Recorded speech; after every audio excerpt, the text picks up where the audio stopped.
All right, let's dive into a question that people have been wrestling with forever. What's more powerful, the will of the creator or the unshakable path of destiny? I mean, we're talking about ultimate power versus a script that's already been written. It's a huge idea, so let's get right into it. So if you had to pick one, who's got the final say? The one who creates everything out of nothing, or this invisible force called destiny that might just be pulling everyone's strings, even the creators? Well, this very question is right where our story kicks off. To find the answer, we have to go to a pretty intense place, a battlefield right on the brink of war. And it's in the middle of all this chaos that a seeker asks his divine guide a question for the ages. You see, right before this massive battle is about to begin, the warrior Arjuna is just riddled with doubt. So he turns to his guide, Lord Krishna. But he's not asking for a battle plan. Nope. He's looking for something much, much deeper.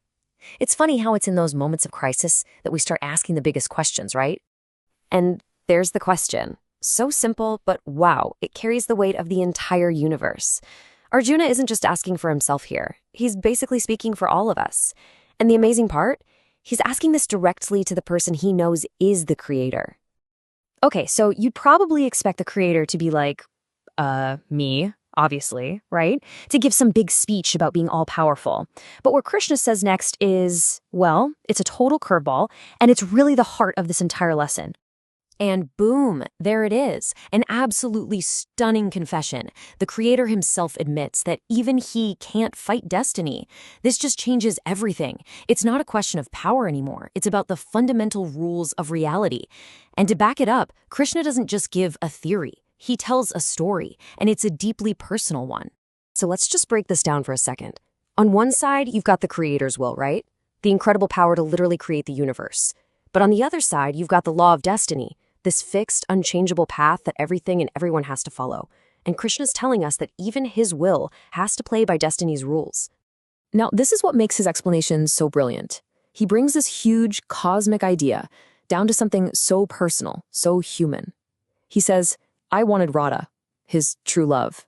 Then Mira wanted me, his most devoted follower. But Destiny had a totally different plan. In the end, I became Rukmini's. You've got three different powerful desires, his own, his devotees, and what actually happened. And the outcome wasn't decided by any of them. It was all destiny. It's just a perfect, undeniable example. So after telling that incredibly personal story, Krishna basically just flips the question back to Arjuna.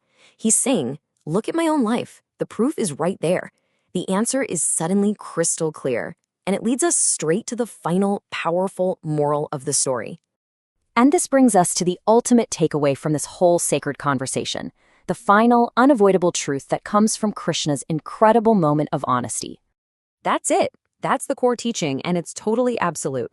It suggests there's this force out there that's so fundamental, it binds every single thing, from the tiniest insect all the way up to the divine creator of everything. I mean, that is a massive idea to wrap your head around. So, just so we're all on the same page, when we're talking about destiny here, we're not talking about luck or chance. We're talking about what is written, what is already set in stone. It's the story that's going to unfold, no ifs, ands, or buts. And so we come full circle, back to our teacher and his student. The dialogue is over. The wisdom has been passed down. And the lesson is that fate, destiny, is the supreme law of the universe. It's like a giant river, and all of us, no matter how powerful we are just being carried along in its current. So that leaves us with a really big question, doesn't it? If even the divine has to yield to destiny, what does that mean for us? Does it mean our choices don't matter? Or does it mean we should try to live out the part we've been given with as much grace and purpose as we can? That's a powerful thought to sit with.